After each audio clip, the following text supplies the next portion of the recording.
வணக்கம் மக்களே! இந்த வீடியோல நம்ம சில பங்குகள் பற்றியான அப்டேட்ஸ் எல்லாம் பார்க்க போறோம். ஒவ்வொண்ணா நம்ம பார்ப்போம். ஃபர்ஸ்ட்டு நம்ம பார்க்க போறது ஐடி செக்டார்ஸ் பற்றியான அப்டேட் தான். ஐடி நிறுவனங்களோட ரிசல்ட்ட இப்ப தான் நம்ம ரீசென்ட்டா பார்த்தோம். ஒரு மிக்ஸ்டு பெர்ஃபார்மன்ஸ் இருந்தது. பெரிய ஒரு வளர்ச்சி இல்லனாலும் ஒரு டீசென்ட்டான பெர்ஃபார்மன்ஸ இத்தகைய ஒரு பிரஷரான காலகட்டத்திலும் ஐடி நிறுவனங்கள் டெலிவர் பண்ணியிருந்தது. ஸோ, அதில மாற்று கருத்தே இல்ல. ஸோ, அதுக்குள்ள பார்த்தீங்கன்னா, அடுத்த காலாண்டு ப்ரொஜெக்ஷனுக்கு இப்போ பல அனலிஸ்ட்டும் வந்து ஓடிட்டாங்க. அதில முதல் ஆளா கோட்டாக் பார்த்தீங்கன்னா இருக்காங்க. ஸோ, இதில கோட்டாக் என்ன சொல்றாங்கன்னா, ஐடி நிறுவனங்களோட அடுத்த கட்ட காலாண்டு 2வது காலாண்டு பார்த்தீங்கன்னா, ரொம்ப ஒரு பெரிய பிரஷர ஃபேஸ் பண்ணும். டீல்ஸ் வின் பார்த்தீங்கன்னா, ஸ்லோ டவுன் ஆகும். ஒரு பெரிய ஒரு பிரஷர் வந்து ஐடி நிறுவனங்கள் மேல ஏற்படும் அப்டின்ட்டு ஒரு விஷயத்த சொல்லியிருக்காங்க. அதுபோக ஏஐயோட தாக்கம் அண்டு ஜிசிசியோட தாக்கம் இதெல்லாம் ஐடி நிறுவனங்கள்ல பெரிய அளவுக்கு பிரதிபலிக்கும் அப்டிங்கிற ஒரு கருத்த கோட்டாக் பார்த்தீங்கன்னா சொல்லியிருக்காங்க. இதெல்லாம் காரணம் காட்டி ஐடி நிறுவனங்கள்ல ப்ரெஷர் இருக்கும் அப்படிங்கிற ஒரு பார்வைய அவங்க வந்து குடுத்துருக்காங்க. பட் ஆல்ரெடி ஐடி செக்டார் பார்த்தீங்கன்னா, ஒரு ப்ரெஷர் தான் இப்போ வரைக்கும் ஃபேஸ் பண்ணிட்டு வந்துட்டுருக்கு. ஸோ, ஒரு நல்ல டிப்ல இருந்து ஒரு ரிவர்சல் வந்து ஏற்பட்டிருக்கு. அதுக்காக இந்த ரிவர்சல் தொடர்ந்து இருந்து, திரும்ப ஒரு பெரிய ஒரு உச்சத்த வந்து தொற்றாது அப்படின்னு நம்ம எதிர்பார்க்கலாம். ஸோ, ஸ்லோவான ஒரு பெர்ஃபார்மன்ஸ் தான் ஏற்படும் அப்படிங்கிறது என்னோட ஒரு எதிர்பார்ப்பா இருக்கு. ஆனா, ஸோ அடுத்த காலாண்டு ப்ரெஷரா இருக்கும் அப்படின்ட்டு இந்த காலாண்டு ஆரம்பிப்பதற்கு முன்னாடியே கோட்டாக் ஒரு அனலிஸ்ட் சொல்றது ஸோ ஏற்றுக்கொள்ளும்படியா இருக்கான்னு கேட்டா, டெஃபினட்டா என்ன பொறுத்தவரைக்கும் ஏற்றுக்கொள்ளும்படியா இல்ல. ஸோ இன்னும் பல நாட்கள் இருக்கு. இப்ப தான் Q1 ரிசல்ட் முடிஞ்சிருக்கு. ஸோ இந்த காலாண்டுல என்னைக்கு வேணா என்ன மாற்றம் வேணா ஏற்படலாம். ஸோ என்ன பொறுத்தவரைக்கும் ஐடி நிறுவனங்கள்ல பெரிய ஒரு மாற்றம் ஏற்படாது. ஸோ ஒரு பெரிய அளவுக்கான ஒரு அ அவங்களுடைய ஃபண்டமெண்டல் பிசினஸ்ல நான் சொல்றேன். பங்கு விலை இல்லாம ஸோ ஃபண்டமெண்டல்ல பெரிய ஒரு மாற்றம் ஏற்படாது. ஒரு பெரிய அளவுக்கான ஒரு சரிவோ, இல்ல பெரிய அளவுக்கான ஒரு ஏற்றமோ அவங்களுடைய ஃபினான்ஷியல் பெர்ஃபார்மன்ஸ்ல இருக்காது அப்படிங்கிறது என்னோட கருத்து. ஸோ இத அப்படியே பார்த்தீங்கன்னா, கிராஜுவலா கொஞ்சம் கொஞ்சமா இன்க்ரீஸ் பண்ணுவாங்க. இல்ல மாடரேட்டான ஒரு பெர்ஃபார்மன்ஸ குடுப்பாங்க அப்படிங்கிறது என்னோட ஒரு எதிர்பார்ப்பா இருக்கு. ஸோ பொறுத்திருந்து நம்ம பார்ப்போம். கோட்டாக் சொல்றது நடக்குதான்ட்டு. கண்டிப்பா இந்த செய்திய நான் நோட் பண்ணி வச்சுக்கிறேன். ஞாபகம் வச்சுக்கலாம். ஸோ எப்படி வந்து அடுத்த காலாண்டு பெர்ஃபார்மன்ஸ் பண்ணுது, கோட்டாக் சொன்ன மாரி பெர்ஃபார்மன்ஸ் மேபி ஒரு பெரிய பிரஷர கிரியேட் பண்ணுமா ஐடி நிறுவனங்கள் மேலங்கிறது பற்றி நம்ம திரும்ப அடுத்த காலாண்டு ரிசல்ட் வரும்போது டிஸ்கஸ் பண்ணலாம். ஸோ இதெல்லாம் நம்ம தொடர்ந்து ஃபாலோ பண்ணும்போது, ஞாபகம் வச்சு, குறிச்சு வச்சு, இத பற்றி திரும்ப நம்ம பேசும்போது, ஒரு நல்ல புரிதல் டெஃபினட்டா வந்து ஏற்படும். இப்படி வந்து ஒரு பிரஷரான காலகட்டத்தில ஒரு பெரிய அனலிஸ்ட் வந்து இந்த மாரி ஒரு கருத்த சொல்றாங்களே, இவங்க சொன்ன கருத்து மார்க்கெட்ல அந்த நிறுவனங்கள்ல இல்ல அந்த செக்டார்ல அப்படியே அது பிரதிபலிக்குதா அப்படிங்கிற புரிதல் நமக்கு ஏற்படும். ஸோ அப்படியே ஒரு புரிதல் நமக்கு ஏற்படும்போது, ஒரு கஷ்ட காலத்தில நம்ம எப்படி ஆக்ட் பண்ணணும் அப்படிங்கிற ஒரு புரிதல் பார்த்தீங்கன்னா, நமக்கு கண்டிப்பா வந்து கிடைச்சிரும். அதன்படி நம்ம ஆக்ட் பண்ணும்போது, அடுத்தடுத்து மார்க்கெட்ல நம்ம எடுக்கக்கூடிய நெக்ஸ்ட் ஸ்டெப்பு பார்த்தீங்கன்னா, வெற்றிகரமான ஒரு ஸ்டெப்பா இருக்கும் அப்படிங்கிறது என்னோட கருத்தா இருக்கு.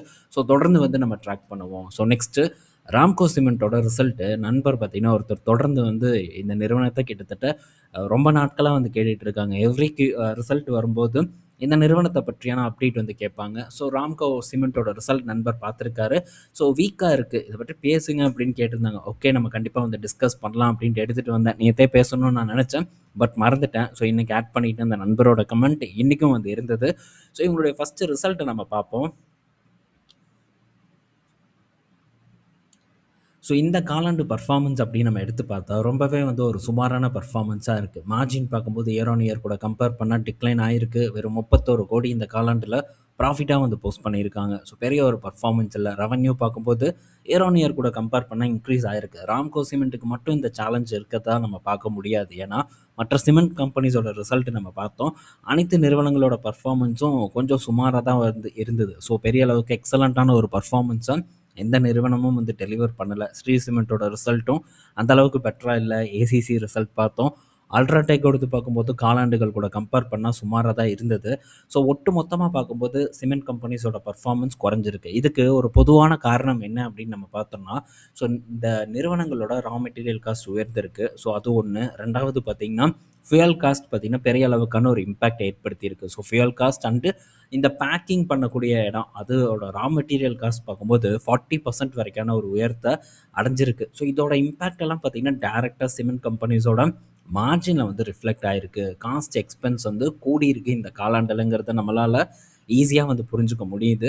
ஸோ இதுதான் இந்த நிறுவனங்களோட ஒரு பெர்ஃபார்மன்ஸ் குறைவதற்கு ஒரு முக்கிய காரணமா வந்து அமைஞ்சிருக்கு. ஸோ ராம்கோ பார்க்கும்போதும் 1200ல இருந்தது. இப்ப பார்த்தீங்கன்னா, ஒரு சரிவ வந்து சந்திச்சிட்டுருக்கு. ஸோ ஒரு நல்ல நிறுவனம் தான், மாற்று கருத்து இல்ல. பட் இருந்தாலும் ஸோ இப்போதைக்கு எல்லாம் நம்ம கொஞ்சம் பெட்டரான ஒரு நல்ல வால்யூம் இருக்கக்கூடிய ஒரு பேஸ் பக்கம் போவது சிறப்பாக இருக்கும்னு நான் நினைக்கிறேன். அல்ட்ராடெக்கில் ஸ்டில் பார்த்தீங்கன்னா ஒரு நல்ல பீக்கில் இருக்குது. ஏசிசி ஒரு ப்ரெஷரில் இருக்குது. காரணம் அதானியாக கூட வந்து இருக்கலாம். ஸோ என்ன ரீசன் அப்படின்னு தெரியல.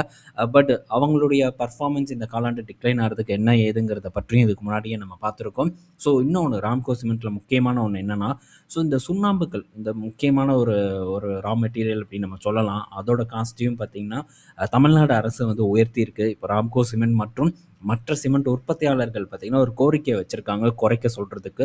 ஸோ குறைப்பாங்களா என்னன்னு தெரில. பட் அதோட டேக்ஸ் வந்து அதிகரித்ததுக்கான ரீசன் இது ஒரு இம்பேக்டை வந்து இந்த ராம்கோ சிமெண்ட்டோட இந்த காலாண்டு பர்ஃபார்மன்ஸில் வந்து ரிஃப்ளெக்ட் ஆகிருக்கு அப்படின்னே வந்து நம்ம சொல்லலாம். ஸோ அடுத்த காலாண்டு பெட்டராக வந்து மேனேஜ் பண்ணுறாங்களா, காஸ்ட்டை வந்து எஃபெக்டிவாக வந்து கொண்டு வராங்களாங்கிறதெல்லாம் நம்ம பொறுத்திருந்து வந்து பார்ப்போம். ஓகே. ஸோ கண்டிப்பாக நம்ம திரும்ப பேசுவோம். ஞாபகப்படுத்துங்க. அடுத்த ரிசல்ட் வரும்போது நம்ம இதை பற்றி பேசுவோம். பட் இப்போ இருக்கக்கூடிய ரேஞ்ச் என்னை பொறுத்த வரைக்கும் நல்ல ரேஞ்சாக படலை ராம்கோ சிமெண்ட்டை பொறுத்த வரைக்கும். அடுத்தது இண்டஸ்இண்ட் பேங்க் கிட்ட இருந்த அப்டேட் என்னன்னா, ஸோ இண்டஸ்இண்ட் பேங்க்குக்கு ஸ்டாக் புரோக்கர் அப்ரூவலை வந்து கொடுத்துருக்கிறதா ஒரு தகவல் வந்து கிடச்சிருக்கு. ஆர்பிஐ வந்து அப்ரூவ் பண்ணியிருக்காங்க. ஸோ இந்த ஸ்டாக் புரோக்கிங் பிஸ்னஸ்க்குள்ளே என்ட்ராவதற்காக. ஆனால் இது ஒரு ஈஸியான இடமா ஒரு நல்ல ஸ்ட்ரைன் ஆகிறதுக்கு அப்படின்னு கேட்டால் டெஃபினட்டாக இல்லை. பட் அவங்களுடைய கஸ்டமர்ஸுக்கு வந்து இதை செல் பண்ணுறதுக்கான வாய்ப்பு இருக்குது. ஸோ கஸ்டமரை அப்படியே உங்களுடைய ப்ரோக்கிங் அக்கௌண்ட்டுக்கு கன்வெர்ட் பண்ணுறதுக்கான வாய்ப்பு இண்டஸ்இண்ட் பேங்க்குக்கு இருக்குது. ஸோ அதை எப்படி செயல்படுத்துகிறாங்கங்கிறத நம்ம பொறுத்திருந்து வந்து பார்க்கணும். ஆனால் புது கிளைண்ட்ஸை வந்து வெளியே இருந்து இது இழுக்கிறதுக்கு ரொம்பவே வந்து கடினமான ஒரு செயல். இப்போ ப்ரோக்கரேஜ் எல்லாம் எப்படி செயல்பட்டுட்டு இருக்காங்கங்கிறத நம்ம பார்த்துட்டு இருக்கோம். ஆல்ரெடி அங்கேயே பார்த்திங்கன்னா ஆக்டிவ் கஸ்டமர்ஸோட ஆக்டிவ் ட்ரேடர்ஸ் அண்ட் இன்வெஸ்டர்ஸோட வால்யூம் பார்த்திங்கன்னா குறைஞ்சிட்டு வந்துட்டுருக்கு. ஸோ அவங்களும் பெரிய ஒரு பிரச்சனை தான் சந்திச்சுட்டு இருக்காங்க. அண்டு பெரிய போட்டி போயிட்டுருக்கு. இந்த நியூ ஏஜ் ப்ரோக்கிங் கம்பெனிஸ் பார்த்திங்கன்னா ஹெவியாக வந்து காம்படிட் பண்ணுறாங்க. ஸோ ஜெரோதா ஆல்மோஸ்ட் பார்த்திங்கன்னா கீழே இறங்கிட்டாங்க. க்ரோ மேலே போயிருக்காங்க. பெரிய அளவுக்கு பார்த்திங்கன்னா வாடிக்கையாளர்களை ஈர்க்கிறதுக்காக பல விஷயங்களை பார்த்திங்கன்னா இந்த நியூ ஏஜ் கம்பெனிஸ் வந்து பண்ணிகிட்டு இருக்காங்க. அவங்க கூட போட்டி போடுவது அவ்வளோ சாதாரண விஷயம் இல்லை. ஸோ இதை எப்படி வந்து இவங்க சாத்தியமாக்குவாங்களா என்ன ஏதுங்கிறது நம்ம இவங்களுடைய செயல்பாடுகள் மூலியமாக தான் தெரிஞ்சுக்கணும். பட் இந்த இடம் ரொம்பவே ஒரு காம்ப்ளிகேட்டான இடம். அவ்வளோ சுலபமாக வெற்றி அடைய முடியாதுங்கிறது என்னோட கருத்து. ஸோ அடுத்தது டாபர் இப்போ ரீசெண்டாக பார்த்தீங்கன்னா ஒரு பஞ்சாயத்து சந்திச்சுட்டு இருக்கு. ஆனால் வெறும் டாபர் மட்டும் சந்திச்சதில்லை.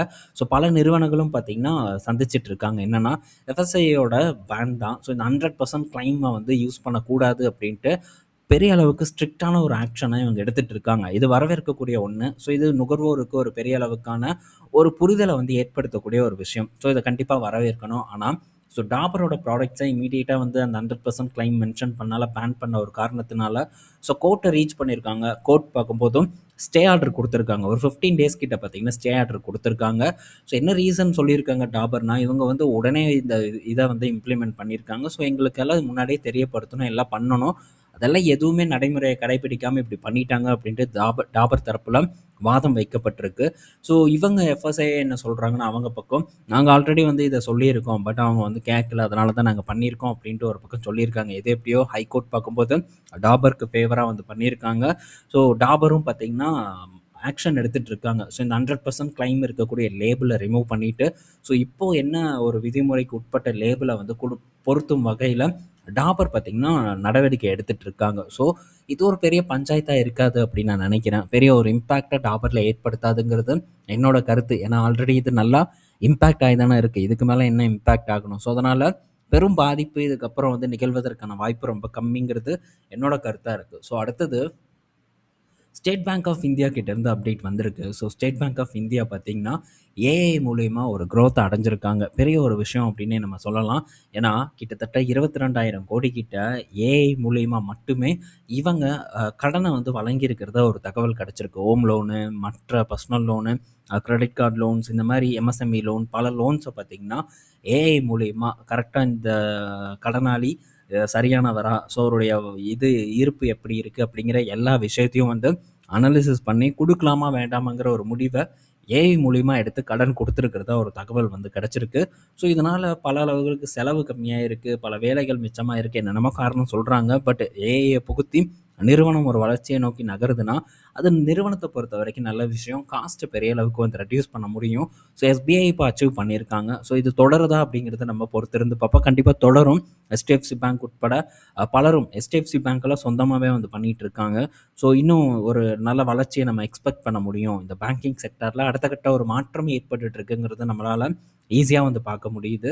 ஸோ தொடருதாங்கிறத வெயிட் பண்ணி நம்ம பார்ப்போம். மற்ற வங்கிகளும் எந்த வளர்ச்சிய கொடுக்குதுங்கிறதையும் பொறுத்திருந்து நம்ம பார்ப்போம். ஸோ இந்த வீடியோல நம்ம பல இன்ஃபர்மேஷன் பத்தி டிஸ்கஸ் பண்ணியிருப்போம். பயனுள்ளதா இருக்கும்னு நான் நினைக்கிறேன்.